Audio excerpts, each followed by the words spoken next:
So in my last video, I talked about how AI code generation, or I guess the concept of computers generating code, is not a new concept, and it's actually been around for a long time. And in this video, I kind of want to expand on this and talk about why I think that AI code generation will cause some jobs to be replaced, but that is largely because these jobs are kind of replaceable. This comes from a lot of rhetoric that you hear when it comes to working at big companies, big corporations. I have friends who work at big companies, and a lot of these big corporations, we're talking massive companies, we're talking scale of IBM, Amazon, Meta, Google, etc. Most developers don't actually do a lot of work. Most developers aren't actually coding. They're not actively creating code. They're spending most of their time in meetings or doing other stuff. And so this creates an environment where you're actually not writing a lot of code, and the code you're writing probably is not very impactful, it's very small. These are the kinds of tasks that an AI can do relatively easily because the scope is small enough where you're probably not going to do a lot. Now, of course, sometimes you're going to have to do a lot of changes. Sometimes people work on really big projects at these companies, but the vast majority of employees at these companies don't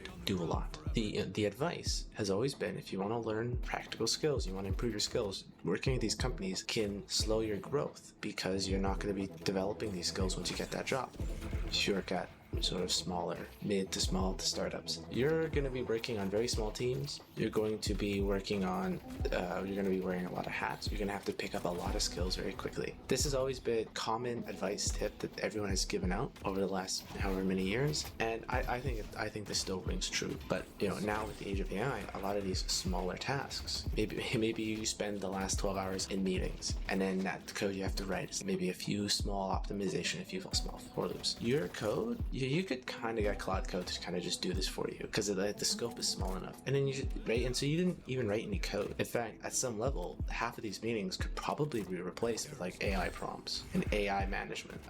This could be its own problem. A lot of that work is in some ways replaceable. You're paying someone for a massive amount of money to not do a lot of work because most of their time is spent in this sort of corporate jungle. And this is a big reason behind these layoffs at these big companies, because most employees aren't productive. And a big reason is because of all of these sort of business things that keep them unproductive. The work that most of these employees do at these big companies is absolutely replaceable because they're not really doing a lot of work. They're not really doing a lot. The kind of work you might do at a smaller company or a startup, in many ways it's invaluable because AI can't do that. AI can't wear that many hats at scale. It really starts to fall apart because what happens is these coding agents, their context windows are only so big unless you're paying for these massive amounts of models, right? And then you're constantly building up these markdown files that give you more and more information about your tools, your skills, etc., and all these sorts of things. These are only going to do nothing but get bigger, right? And eventually the amount of tokens you're paying for the work you're getting is going to start to scale out of control. And if these companies increase the price of their APIs, now you're suddenly bleeding money really, really badly. Whereas if you had someone who was just an employee,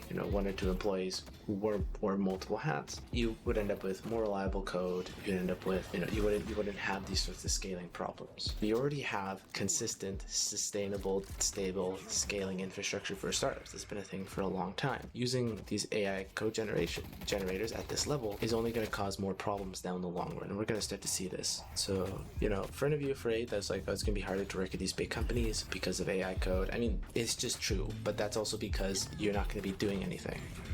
Without revealing too much information about people that I know, one of my friends, she got a job at one of these big tech companies, she recently got a new job, and she had to relearn C++. She learned C++ to get this job at this big tech company, and when she got in her new job, she had to relearn C++ because she forgot all of it, because she barely used it on the job, because she just wasn't doing any work. And that was also the reason why she left. I have other friends who work at these big companies as well, and they say very similar stuff. So I guess the moral of the story is that keep sharpening your skills. They will be valuable. A lot of the positions that are threatened by AI weren't really doing a lot of work in the first place. And I'm not saying that necessarily these people are replaceable. They're obviously very talented, but their talents are being wasted in these corporate environments. And it's exactly in these corporate environments where you could probably get AIs to replace these people on an individual. I'm not saying that if you replaced all your employees with small AI code that wouldn't cause problems. It definitely will. But if you look at it at a small scale, you could see why an employee could be replaced by an AI. The problem is this stuff isn't, mathematically I have a term for this called a sheaf, but basically just because you have all this small local information, it doesn't mean that it'll always combine into this sort of local observation.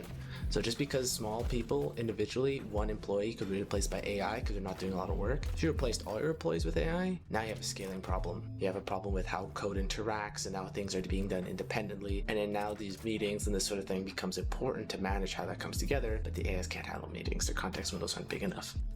Yeah, if you want to see more videos like this, like and make sure to subscribe. Make sure to like more than anything because it helps the algorithm a lot more. And share this, watch my previous video, stick around.